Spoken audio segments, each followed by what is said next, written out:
So we're here at Brands Hatch with both ends of the Taycan range as they stand. We've got a Turbo S and we've also got a 4S.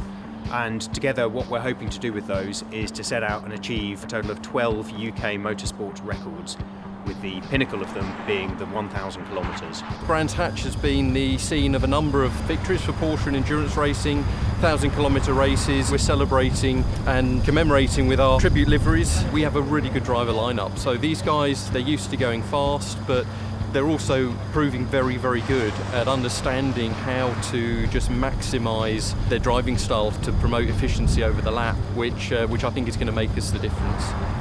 It's a totally different ball game. We've got a delta lap time to sort of aim at, averaging 70 kilowatt hours per 100 miles for energy consumption. And that, for me, that's been the difficult bit. Just got in for my first stint in the car and back out again later on, but really strange and quite unique experience really. You're trying to do laps of Brands Hatch while trying to save energy, yet still trying to go quickly at the same time. The weird thing is that whereas you kind of used to come into a corner hot, brakes, pitch it in, what you're doing is having to judge your braking and coming off and just literally carrying every mile an hour in, just let it scrub to the apex, and then you're just feeding in the power on the exit. The challenges of driving an electric vehicle, so you have to be very efficient with the way you drive.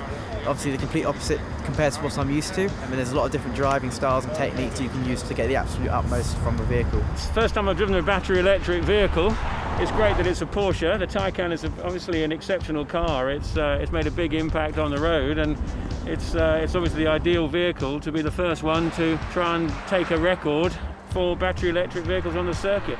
So what was your usage then on the... 61.3. Oh, that's very good. The charging's really quick. We've got this huge, great charging unit from Germany, and it's charging these Taycans to 80% in about 20-25 minutes, which is really impressive. You can see why Porsche have won so many sports car races, because they've approached this in the same sort of scientific way. We're about halfway through at the moment, and fingers crossed everything will carry on to run smoothly and we'll end a successful day. We have 515 laps that we would need to cover to take the 12th and final record, which is the 1,000-kilometre record, but there's 11 other records that are gradually tumbling as we get to that point.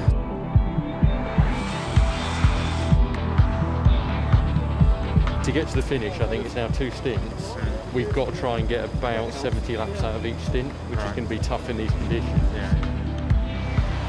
Yes, car 70, Salzburg has completed the 1,000 kilometres over.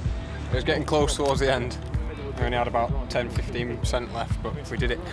Over the past 13 hours, we've just set 13 new UK records for EVs. We've done all with 2 standard production Taycans. It's a phenomenal achievement, not least given that it's in mid-December, and it all wouldn't be possible without a phenomenal team of people at Porsche. It's been a fascinating day, really interesting, and I think these records are going to take quite a bit of beating.